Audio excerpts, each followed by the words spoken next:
I'm pretty sure that's how we set it. So just want to make sure. I just want to make sure that if I go to my channel, there's not suddenly a live session. Yeah, that would be a good look, wouldn't it? So 1 second. I'm pretty sure it's private. It's just there's a slight bit of paranoia. I want to make sure. Right, I can't see anything on my channel, which is good. Okay, you're right then. We're good. You're right, love. You're right. Okay, let's start. Okay, so I think what would be appropriate at this stage is to break for a bit of music, and when we come back, we'll have our very special guest, Marilyn Teed. So speak to you soon. Be right back. Okay. Welcome back, everyone. Back to the start again. Welcome back, everyone. We'd love to welcome our very special guest today, Marilyn Teed. So welcome to the podcast, Marilyn. How are you? Hello, Robin and Roxanne. It's lovely to be here. Thank you for inviting me. You're very welcome. And what I'm going to do now is I'm going to sit tight and let Roxanne ask the questions, because I think it'd be fantastic to have one awesome woman to another ask questions. So I'll leave it to you now, Roxanne. Roxanne, off you go. Oh, Marilyn, it's been a while since we spoke, but I'm so glad that you've been able to do this. I absolutely love everything you're doing. So first and foremost, I just want to thank you massively for being here with us this evening, for us to have this talk with you. I thoroughly enjoyed the last time I got to speak to you. You were doing big bits and pieces, and I think if I remember correctly, we managed to play a video of you out on the streets doing what you do best. But since then, you've been doing quite a lot of other things as well. And I want to kind of go through some bits and pieces with you tonight, if that's okay. Okay. Knowing me, as you know, there's a list the length of my arm that I want to ask you, but I'm going to try and summarize it down a little bit. But for everybody that is watching this and not heard or seen of you very much, can you tell us all how you came across Flat Earth in the first place? Well, for several years, I had a group that met in my house every Friday night, and we went over several topics, and we studied like 9/11, and did like 20 hours on that. We would talk, watch an hour video and then discuss it. And so one of the guys finally said to me, well, they think the moon landing was faked. I'm there. What? And of course, my curious mind just started to look into it a little bit. And darned if you don't know that moon landing was faked. And then when I was doing that research, it kept popping up, flat Earth. And I, the first time I saw it, I said, oh, that's ridiculous. And I just summarily dismissed it. The second time I said, oh, those poor delusional Christians. And, I'm a Christian. So, and then the third time I said, okay, this is annoying me now. So if there is anything to this, they have to have a working model. So I went looking for one. But before I had even looked for one, I knew to look for one because I had studied Robert Sungenis, the principle, where he believes in the globe, but the globe is geocentric. So I knew there was a model for that. So then I thought, okay, I'll find the flat Earth model. And that one even made a whole lot more sense than Sungenis's model, because the surface of the Earth is flat. So then I went to Eric Dubé's 200 Proofs. And then I spent a week or two on perspective, and I just thought, oh my gosh, I see the matrix. I see the matrix. And it was just such an awakening. I walked out the back door and I looked up to the sky and I said, you are really looking at me, aren't you? And so it was very transforming for me, even though I've been a Christian, a born again Christian, pretty much my whole life. So, yeah, there was really something to this. But needless to say, my group, when I tried to introduce Flat Earth to them, we were no longer meeting. It was just too much for them to even comprehend.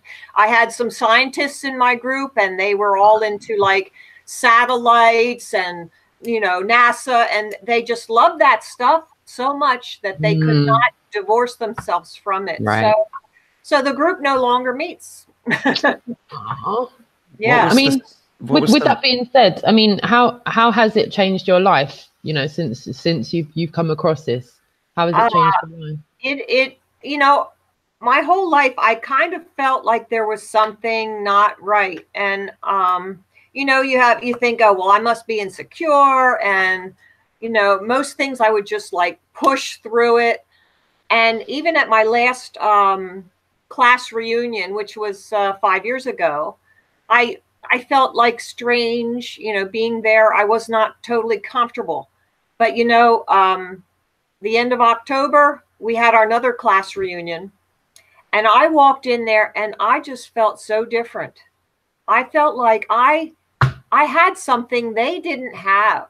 I knew something. I was given a gift that they don't have. And I just felt so confident. And you know, but people who knew me knew that I could do almost anything. You know, they thought I had this confidence, but really, truly inside, I, you know, was not totally confident. But now it's different.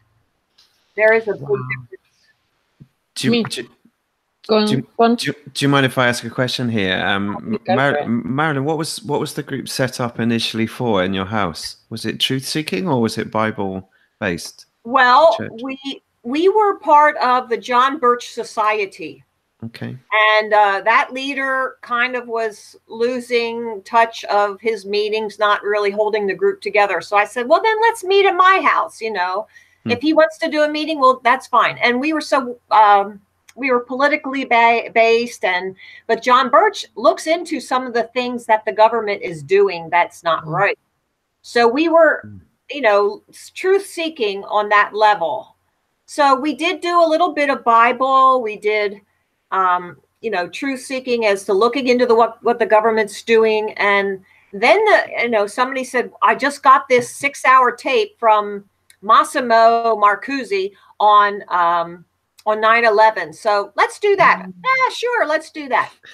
So, you know, we did a variety of things, but we were definitely looking for answers. So, yeah. Wow. Okay. Wow. Have you done any experiments or observations yourself? Well, I have taken the level, my trusty 4-foot level, which I always take out with me now, because I love holding that thing up to my nose and stretching it out and saying, every time you look at the horizon, it's at your eye level, even if you're in a plane on top of Mount Everest or wherever you are. And the kids, you know, when you see that, it puts that picture in their mind, and visual aids are so helpful and instructive. And I also have a one of those little rubber globes, and I put it on a lanyard, and I hold that up, and they laugh. Oh, you have a globe around your neck. What's that for? And that's to teach you about the curvature formula. So, you know, if you get a couple of you know, tools or instructional aids, it makes it so much easier and fun. Wow. Yeah, it makes it a lot more fun, and the kids love it. I'm going to colleges, you know, so they're young adults, but they're still, you know, they're inquisitive, and of course they are. Yeah, they've got more questions and they've got answers, right? They've got more. You know, the one thing I love about teenagers, especially my own daughter, right? She's almost 16. She's the famous one in the house for always answering a question with a question. She can't answer it before she starts asking me the next question, you know. And I think you're right. If we can home in to guiding the next generation, guiding the new generation, the ones that are after us. I mean, I think for one, we're the first generation well, as far as I know, that is waking up both sides of the spectrum. Right. There are some of us out there waking our parents up, which I'm doing. I'm waking my dad up. Right. But I've also woken my children up. So I'm waking up both sides. We're in the middle, so we can reach both sides. Yes, that's exactly it. I mean, and this is why I love talking to you, Marilyn. And I've got to say this because I've spoken to quite a lot of people in open discussions on these hangouts. But you know, I've got a list the length of my arm that me and Robin wanted to ask you. And as I'm asking you these questions, you're kind of you're kind of, I love it though. I love it because you link us into the next question that I wanted to ask you, just with what you were saying there about that transition. We wanted to ask you, how did you get into activism in the first place? And it was just brilliant the way you were finishing that question off. I thought, and here we go into how you started activism. How did you start? How did you get into doing activism? When you receive a gift from the Creator, your cup overflows and you can't help but let it out. If it's a true gift of the Spirit, he gives it to you in such abundance that you can't help it. And in my presentations, I don't talk too much about the Bible. I even call it an ancient writing or ancient documents, because I know it's a trigger word for a lot, and our government has made it a trigger word. So I try not to bring that up, but I certainly am preaching the gospel, because I'm preaching creation, and that is outlined straight out right there in Genesis. I'm a Genesis girl, and I've said that for many, many years, because I was a creationist before Flat Earth. And I know Kent Hovind is one of those that people have been negative against, but I have seen every one of his debates. I know creation, I know evolution, I've studied eugenics, I've studied all of those things. So this was such a natural progression for me to come into this. And so yeah, where were we headed with this? No worries, no. So that was excellent, because I mean, really, you were predisposed. It almost feels like what you're saying to me. It was evolution with you going into getting out there onto the streets and talking to people. Right. How often are you out? Shy. I have never been shy either, and I've always. That's brilliant. That's what's needed. That's what's needed when you're publicly speaking. I've taught my children how to talk to strangers, and they should never, I told them, when I'm there, it's okay to talk to people, but when you get older, then you can talk to them when I'm not there, but it's okay. And that guidance, right? It's that guidance. My mum always used to say to me, it takes a village to raise a child. It takes a community of humility, of love, care, and affection to raise a child. And we've got to get that community back. We've got to get that love and humility back between us as human beings to create a safe environment for this next generation to be raised in, because right now they're getting abused and indoctrinated in these education centers that are educating them a model, the Copernican model, which is what it is, a model. It is taught in a partisan way, which is not fair and balanced. There is no opposing models that they're teaching. They're just propagating and channeling the children down an avenue that's not real. Right. When I grew up, there was 4 families that had children around the same age. And it almost seemed as though every week, and I don't know how they knew this, but either our family would jump in the car and we'd go visit the Cunninghams, or the Cunninghams would go visit the Bustards, or, and kind of like we all would visit each other, and we'd have coffee, or we'd take a cake along, or, it was always the families were visiting each other, and you don't hear of that going on anymore. I think the way our society has changed is there's such a separation. People don't talk anymore. There's no front porches, even the townhouses that are built in the cities, they chop off the front porches, for Pete's sakes. So I don't know. We got to bring back the front porch mentality, and we've got to talk to each other and have neighborhoods. Yes, that's music to my ears. That's music to my ears. And that's not going to happen on the internet. That's only going to happen by getting out there and having human to human interaction, just like you're promoting, getting out there in person, making the effort, not sitting on our backsides and watching Netflix for 3 hours, and actually going out there into the community, mingling amongst the people. It's considered, Robin knows this as well, as he's been out there over here as well. Initially, people look at you like you're crazy because you want to talk to a stranger about a subject that they don't feel is very important. And I do feel, I don't know about you, but I do feel the public perception of that is starting to change. I hope that so. The perpetual wave of it is starting to become so consistent and so regular that people are not getting very far before they don't come across other people that are out there trying to spread truth or talk truth of some kind of manner. Might not be about flat earth. It might be about divine feminism and divine masculine. It might be about veganism. It might be about chemtrailing, but it will be some kind of alternative from the MSM that we know propagates the lie. Right. You know? You know, humans have an energy, an aura, and energy.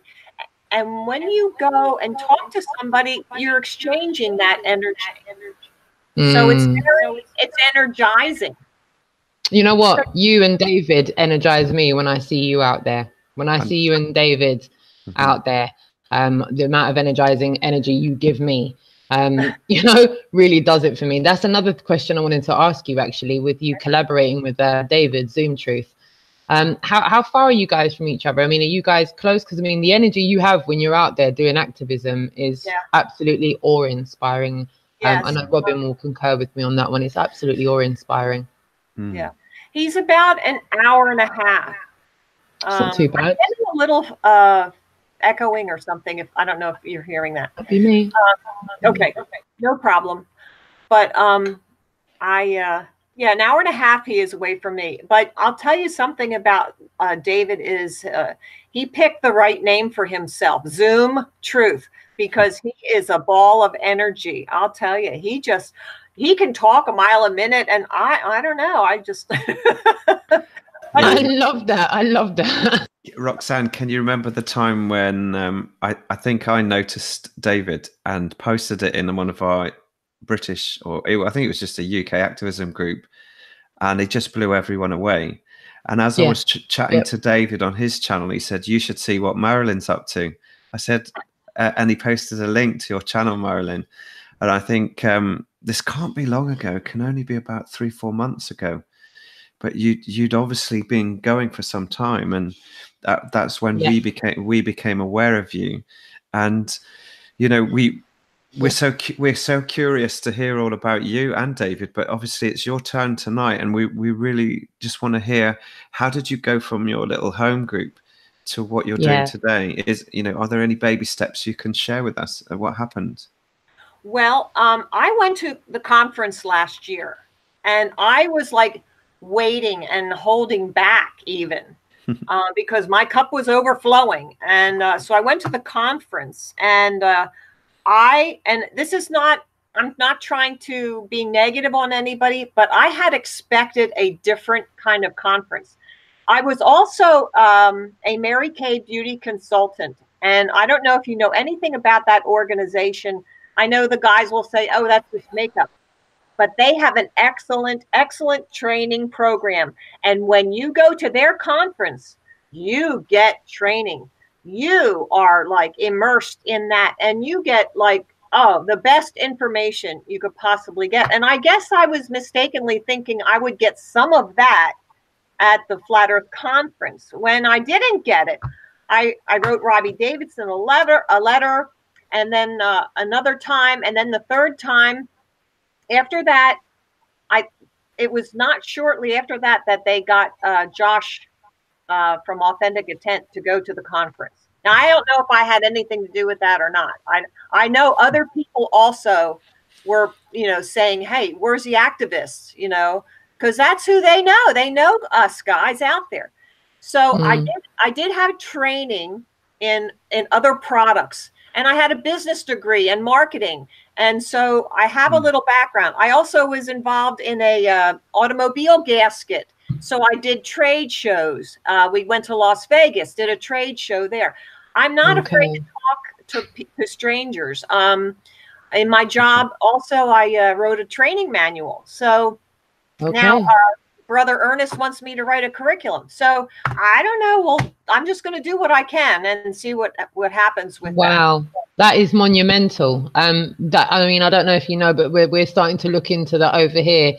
I did. Yeah, we really are. We're on your coattails as far as that's concerned. We're now trying to look for loopholes, backdoors, anything that's going to get us a sit down for an hour with ministers for education.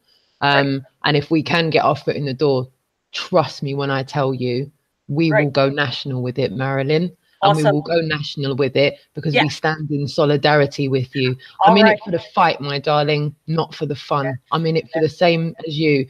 What are we in this for? We're not in this for echo chambers and walking around in circles for years and patting each other on the back. I am a member of the choir and I do need preaching too, but we definitely need to carry on pushing the envelope in the way. We can't keep staying in safe parameters and activating only within those parameters. If we expect to wake the masses, doing what you did absolutely floored me. The first time I looked at your content, when you stood there in front of that board of educators, I looked at Robin and Jason and my UK counterparts all up and down the country and went, right, well, we're going to have to pull our fingers out now, boys, aren't we? Hey? Marilyn's just given us a serving of where we need to go future trends wise. We need people, advocates, to rewrite the curriculum. We need massive reform. Roll on the flat earth revolution. Yes. Amen. Here. Let me tell you how the banner came about. I was having meetups in upper northern Pennsylvania here, Quakertown it was called. Right. And I was getting a few people, and I had Facebook pages, and this guy named Dave Gessner contacted me. Loved him. And he says, oh, when's your next meetup? And I said, well, you know, it might be a little ways off. Why don't you and I have coffee? So I met him. He's like an hour or so away from me. We met halfway in between. And I said, you know, I've seen some banners out there, but I don't know. I'd like to get one, but it's not exactly what I wanted. And he said, well, I can do that. And I'm there, holy cow. So he and I collaborated. I did a layout of what I wanted on the banner, which was the 200 proofs. You know, I wanted something like you guys had, an instructional banner. So I laid that out, and then he put it all together and printed, you know, got it done. And I was just so grateful. And he and I have been like partners throughout this whole thing. And he's really doing an excellent job with that website. And he's so generous. He has such a generous giving spirit. And he's so easy to get along with. He's not one of those who's like in the forefront, but he is really very supportive from behind, like go, you know? So yeah, Dave Gessner's a great guy. Awesome. Yeah. And on that note, Robin, I just want to add something to that on that note. David Gessner's generosity stretches internationally. We were able to hand out hundreds of Truth Pirates and Flat Earth 101 cards. And these are the cards here, Robin, as you'll recognize. You saw them in Bath and Bristol and London at the event. These are David Gessner's cards, the same cards that Marilyn's talking about. And look, Marilyn, I've kept a couple aside because when I go up to Speaker's Corner, I'm going up to London. I'm going to go and spend loads of money. All right, loads of money. Got loads of money. Got loads of wonga, mate. Loads of wonga. Going to fling them down on the old Oxford Street, and I'm going to get the old tourists to think they've had themselves $100. And then when they open it up, everybody, this is what you find, right? And this is class, right? I just want to show it for the camera because I know you have as well, Marilyn. But for anyone who hasn't seen these cards already, these are my Robin. I'm sure we could get UK money equivalents, right? We have to go down this road. This is the best gimmick I've seen all year, right? And on that note, you literally pop it open just like this. It folds into itself. It's brilliant. And there we have it. Roll on the Flat Earth Revolution. So Roxanne, just for those on the podcast who are listening to what you're saying there, what you've just done is shown what looks like $100 bill folded, which I presume you lay on the floor as a bit of and a trap. I can give you a quick synopsis of what it looks like thrown on the floor, actually, right here. I can give a quick demo if my dog doesn't eat it first. And here we go. Penny, if you just like to move out the way, darling. And here we go. There it is on the floor. Is it? Is it? Can you see it? Yes. Can you see it anywhere? No. Would help if I put it in shots. Yes, there we are. The $100 bill. You can flick it either way. Someone will pick it up because they'll think they're going to go on a mini shopping spree with it, but they're not. They're going to go on a pursuit of truth. Fantastic. So I'm sure everyone gets the drift listening to this, but you know, you pick it up, you open it up, and there's a flat earth message inside. That's brilliant. Yeah. So Marilyn, why don't you just walk us through how you got your banners printed, and then what was your next steps? Well, I had to get the tubes on them and all that, and I figured that out. I've done a lot of work in my day. We had a business, and I had to reconfigure sump pumps, so I knew how to work with a plastic pipe. So yeah, I figured all that out, and then I thought, well, I want to go someplace where these can be seen from a distance, and I want a lot of people. I want as many people as I can get there, because I know they'll stand and look at this and absorb all that. So I don't even remember the very first place we went, but one of the very first was Ocean City, New Jersey, on the boardwalk. Okay. And it's we were there 3 times this year, and it was amazing. We had such a great time there. The last time we went, we had 6 people. 6 guys, 5 guys and me. And so it was awesome. We must have talked to hundreds of people. Fantastic. Yes. And that's what I like. Give me a crowd. I want a crowd of people, you know. I don't really have the patience for like, all right, well, let me hold your hand and walk you through this. I'm there. I'm going to give you a certain amount of information. And if you don't have the curiosity to look that up, then it's not for you. It's not your time. I could be the first one they ever heard it from. I have this philosophy that you have to hear something 3 times in order to take it seriously. So if I tell someone one time and they laugh it off or walk away, if they have that card and I see that they put it in their pocket, then I know that they might look at it later. See, but I don't take offense at anything. I know that I rejected it the first time I heard it, so they're going to also. So you cannot be offended at anything these people do unless they sock you in the nose. You know, that's something different. But just let them laugh. I've been called names. I've been, you know, you ought to see my last video I posted about the community college. This one guy stood up and, you know, gave a speech and said, "Give me an hallelujah," you know, and all the kids were laughing. And I let him go because they have to get that out. It's like a nervous, you know, reaction. So they have to get that out. And then after that, it calmed down again and I got more intelligent questions. So, you know, you have to know people's reactions, what they're going to do, and let them be people. It's okay. And I think that's our society has become one of the government has taught us to not offend anyone. And you know, that is so sinister because the truth offends. The truth will offend. And you have to just know that. So if you're going to speak the truth, somebody's going to take offense at that. And some girl did, you know, and I handled it fairly well, I thought. But there's things about people you have to know. And our young people growing up, coming up in this do not offend society are not going to learn those things, especially if they're not talking one-on-one with people. It's like a crippled society we have right now. It's a shame. And we just have to love them more. Love and heap love on them more and allow them to strike. It's okay. It's okay. It's not hurting you. It's not hurting you. That's very inspiring, Marilyn.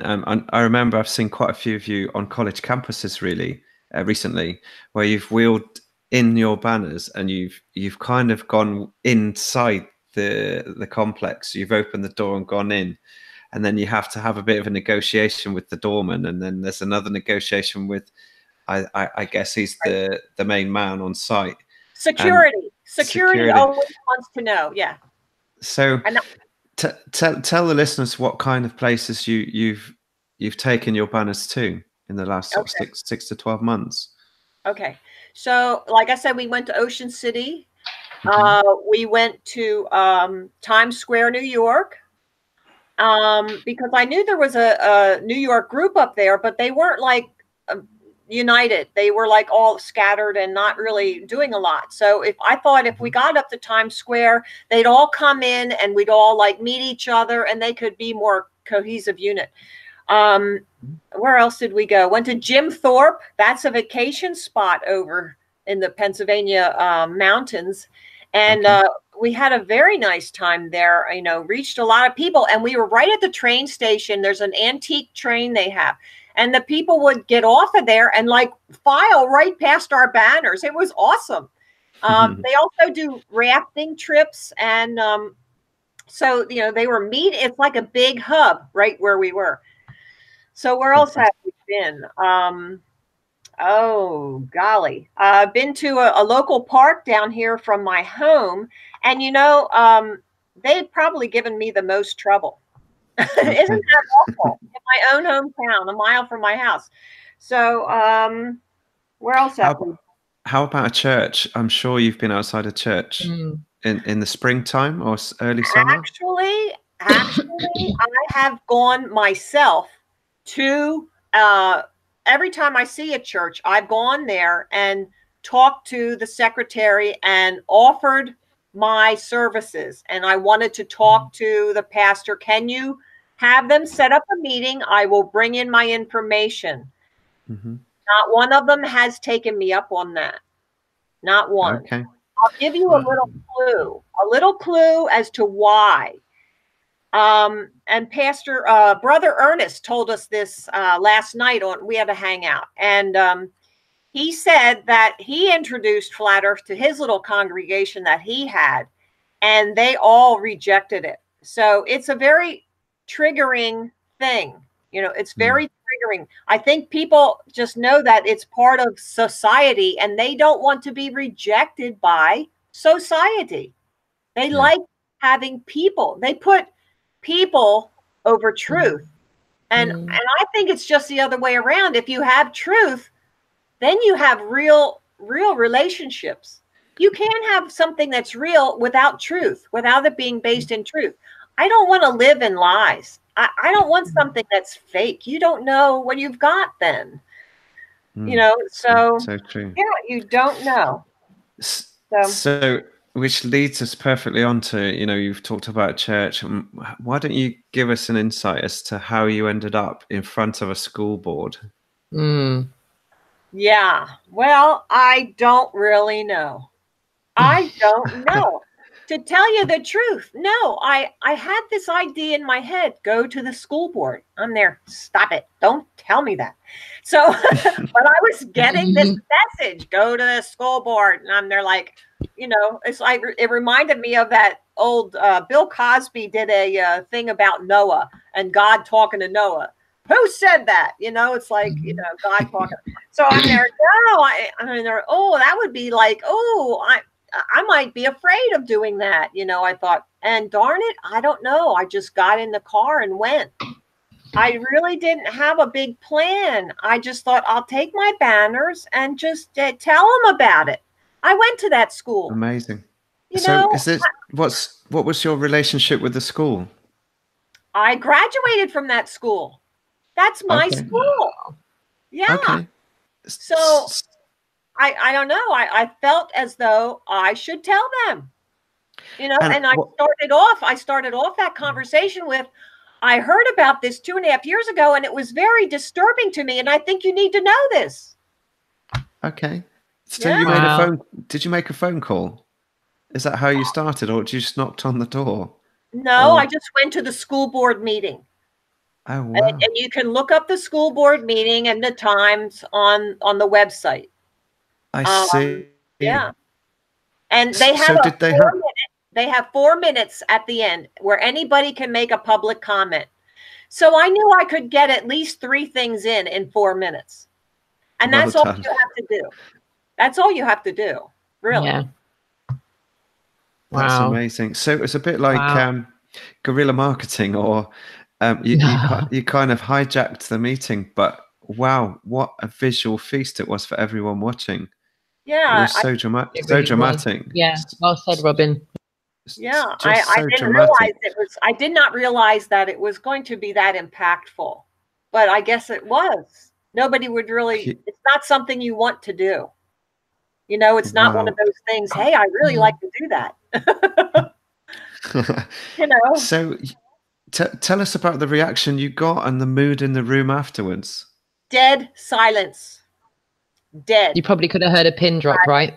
It was dead. I did get, and you saw on the video, the superintendent came over and gave me his card. And you know what? I was very suspicious of that. I'm there, you know, other people thought, oh, well, that's a good thing. You know, he wants to hear it. And I thought, no, there's something not right about that. And I think I was right, because they have been stonewalling me. And you know that superintendent, after I went to the game, the homecoming football game, and I took my banners onto this, you know, I was on this side of the gate. I wasn't disruptive, but they tried to get me out of there fast. They did not want me there. And I have that in video. You don't know this. I have two YouTube channels, and I upload the same stuff to both. But on the one channel, they took that video down, but it's still up on the other channel. And I also joined the video site that Eric Dubé is on. And so I uploaded those 3 there too. So I still have access, even if they get to my other channel. Wow.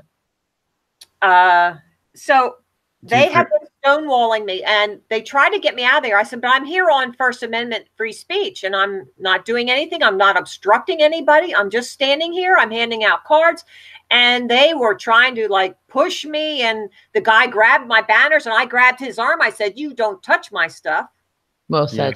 And, and so they wrote me a letter. I don't know if you can see that, but I have a video on the letter. So if you want to read what he has in the letter, and he said I was compliance with the policies of the district and your refusal to comply with numerous requests from the school administration to cease and desist. I mean, what? What do you mean school policy? Well, how does that override the First Amendment? You know, how does that work? I don't know. So I was there on my free speech rights, and I was not moving until it got too dark. So good for you. Yeah, well done. What a story, and such a tyrannical response from the school. They won't tell me. I've written, I'll update this. I've written now 3 emails asking me what school policy did I breach, and have not gotten a response. So darn it, now they're making me go back to this school board again to tell them that I'm not getting a response. I mean, well, it seems that you're doing a valiant job in pressing through, regardless of how ludicrous it gets for them. I like me. Yeah. They like me. They want me to come back, so they keep saying stupid things. Yeah. They want the boomerang effect. They want that boomerang effect. Marilyn, with that being said, go on, darling, go on. I was just going to say, Marilyn, I can hear 1,000 flat earthers, no, 10,000 flat earthers cheering when they listen to this. Yeah, me too. Which brings me to the point of wanting to know what do you see is your role in all of this now? Because like you, I feel completely where you're coming from. I don't really have a definitive answer for why I'm at where I'm at with things now. For me, I don't know if it's a text message from my mum who's no longer here, but I literally get, I wouldn't want to go as far as to say compelled, because I don't want to start freaking anyone out with word usage. But what you said really resonated with me. It's almost like a text message, like, go and do this now. And it's like, okay, well, I'll go and do that then. And the look on my partner's face says it all when I tell him what I'm up to next. And he kind of goes, really? And how did you come to that conclusion, darling? I'm like, well, I just did. Okay, that's that. And onwards. And with that being said, you know, with the situation of where it's going, like you said, with the boomerang effect and them saying things and you going back and forth, what do you see as your role in all of this now? Well, Roxanne, I can't tell you what you just said is exactly what it is. I think that, we are all connected. The ether exists, And all of us who have a pineal gland that can accept these vibrations get these messages. And it's not like, you know, we're psychotic or anything. It's just like, Correct. it's like an emotion, or it's like a feeling, or it's like a push. And you just, you feel like, well, I should do that. Like a nudge. Yeah, a nudge. And I'll give you an example. A little while ago, a couple of months ago, I got a vision, and there was water around my sump pump. And I thought, oh, well, why am I thinking that's stupid? I'll just ignore that, right? And it was just a little water around my sump pump. Well, darn, if 3 days later, I went down in the basement and it was 8 inches deep in water. If I had listened to that first vision, I could have prevented my basement being flooded. So I think we do get these messages of some sort, and we should tune them out. We tune them out. Pay attention. We need to pay attention. We need to listen to what we're getting. Okay. And I think that's why they're trying to calcify our pineal gland, so we are not connected to each other. So, and prayer, if you want to, I know, prayer actually works because of that same reason. We are directing our energy and focusing that energy to that situation, and that person is getting that energy. Yes, I absolutely do think that that is working. That's how it's supposed to work. Wow. Fantastic. So, yeah. So did you have a church that you belong to and try to share Flat Earth at all, Marilyn? I was squeezed out of 2 churches that I took to Flat Earth to. And I've done kind of like a mental study on churches, why that happens. There is something connected. I don't know if you know about Agenda 21, Agenda 30, all that kind of thing. Right. There is something within that called the clergy response team. And that is where the clergy are supposed to subdue the people in their churches and make them obey government. If something happens, it's a response team. So something's going to happen, and their job is to subdue everyone. Keep the sheeple not thinking, okay? Just obey.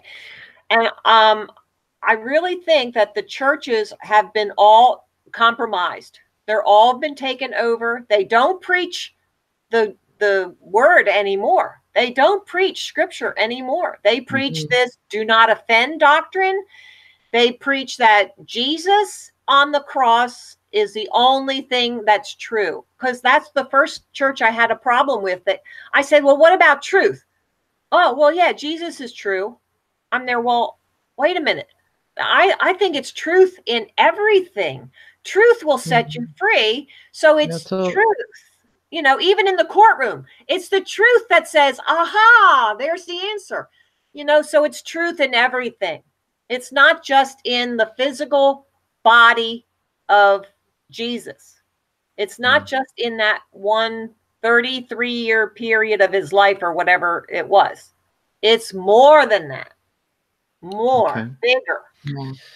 So do you find yourself feeling that you need to try and reconnect with the church still, or are you not trying to? No. Okay. No. Understood. This is my church.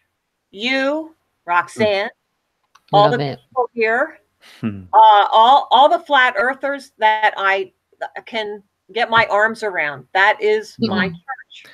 Well, you're feeling a massive hug from us, from the UK, Marilyn, tonight. Big hugs to you. Big hugs.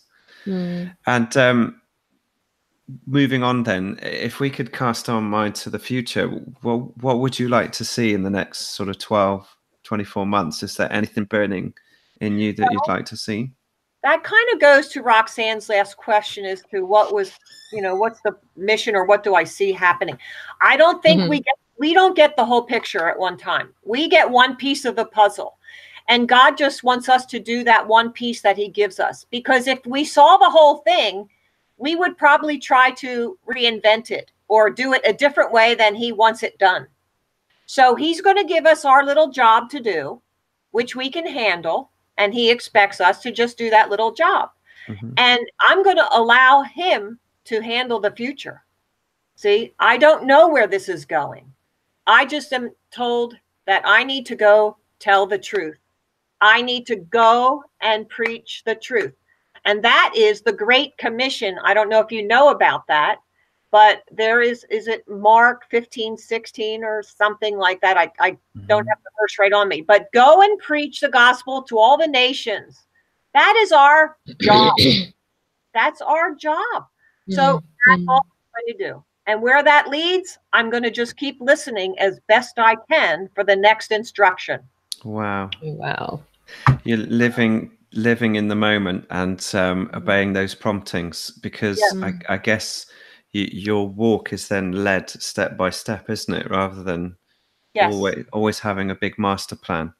And it is a struggle too, to always be receptive to that. To, you know, it's like the sump pump that went. It's a struggle for me. I'm there. Oh, do I have to do this? You know, it's like, and I kind of keep that in my mind. Well, I don't want to be swallowed up by a whale and spit out on some beach somewhere. So I'm going to just go, you know. You know. Well, I think you're an absolute inspiration, Marilyn, and I just want to acknowledge you for how you show up in the world and all that you're doing, because, you know, Roxanne and I just know it. We chat quite a bit, and we had your name down for a long time as got to be our first guest. So I just wanted to ask you, is there anything you want to share with those that may be thinking about activism but haven't started yet? Is there anything you would suggest to someone? Yes, email me.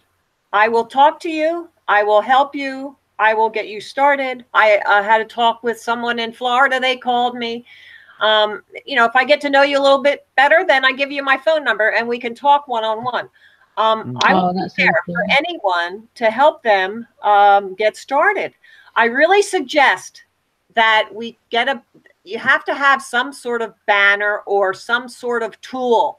And you need at least three things, 3 facts that you can teach them that they didn't know before. And that will make them interested enough to look further. But if you're not going to teach them something they don't know, then you're not going to get a real curiosity going. You have to spur their curiosity. So I love the banners, and I've even made other ones, and Dave got pressed for time, but it's 2 feet wide and 5 feet tall, and one person can carry that through a mall or whatever.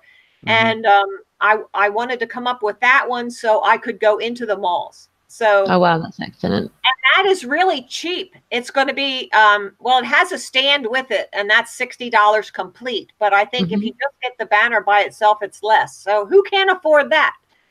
Yeah, well said. Well said.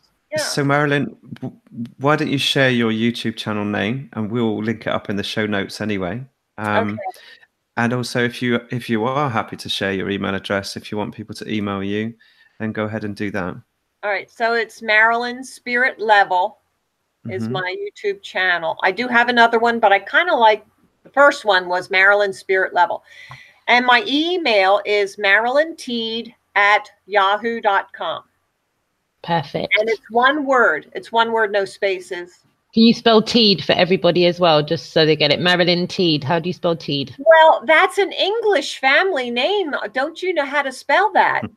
I'm not English. I'm sorry. I was only born here by default, but heritage-wise, I'm not English. Maybe you might want to talk to Robin about English spellings. But okay. Well, it was my husband's family name anyway. Yes, MaryLynTeed @yahoo.com. Cool. Love it. Awesome. Love it. So you heard what Marilyn said, everybody. She's more than happy to assist, aid, and abet anybody who's willing to help themselves get out there and talk to the public. So you don't get opportunities like that very often. And this lady is absolutely amazing. She's doing the truth, a monumental service. I'm so proud to have someone like her on the side of the truth. I think we can all safely say that. Can I interject one thing here? Yeah. I have two things to promote, and I don't know, you might have some people on your channels and things or listening. On December 8th, David and I are planning a rally in Philadelphia, and we're going to be meeting right near the Liberty Bell on that intersection at 11 o'clock in the morning, and on December 8th. And we are going to give 2 speeches. We're going to rip some pages out of a science book. We're going to smash a globe, and we're going to walk down Market Street. And there's a holiday flea market going on down there in Love Park. And we're going to talk to all those 80 tables and all the people there. So we're going to train up some activists. We're going to train activists. Wow. Marilyn. Yeah, and 5/11, don't forget too. 5/11, that's next May, but I'll tell you more about that another time. Send me an email, Marilyn, and I'll put it in the show notes for the podcast. Yes. Oh, very good. Yeah. Thank you so much. Okay, no problem. December 8th in Philly. Yes. So I think we're just about ready to wrap up. If there's anything else you'd like to mention, Marilyn or Roxanne? I'd like to ask Marilyn just one more thing. Go ahead. Marilyn, where do you see the truth in the next 12 to 24 months? Where do you see things a year from now? This is not stopping. I think this is going to grow and grow and grow. And, you know, there's something in, if Jesus is truth, and the truth is in the hearts of most of the people, then isn't Jesus here? That's what I'm thinking. It's not just, you know, it's not a physical embodiment. I think it's the spirit of truth. The spirit of truth is in the people, then he's here. So I think it's going to grow and grow. I see us growing all the time. When the last one college I was at, 3 people came up to me and just said, I do know this is true, and I just wanted to encourage you. Some young girl, you know. And so those things really help. They really help to keep us going. But it is growing. Absolutely. Wow. Wonderful. Yeah, that was me. That was me. That's what I wanted to ask. Thank you for that, Marilyn. Okay, thank you. Thank you. So with a massive hug from the UK and all those that love you on this side of the water, Marilyn, we just want to thank you from the bottom of our hearts, and we love you loads. Yeah, for everything that you do, my darling. What you're doing is absolutely monumental and really quite awe-inspiring. And it pushes us to do more over here. So please carry on. Please do what you were doing when you were doing what you were doing. Keep doing it. I was over in the UK in 2009, and I love it there. I love it there. So well, we're over here with big open arms if you want to come back. Great. So thank you, everyone. We're going to wrap up there. We'll play a tune to see us out, and thank you for listening. And next episode with Roxanne and I, we have a special guest, and the theme is education, and the theme is how to hijack the education system. So looking forward to that. So take care, one and all. Have a great time at the conference for those who are going, and we look forward to seeing you all again soon. Thank you. Take care, everyone. Right.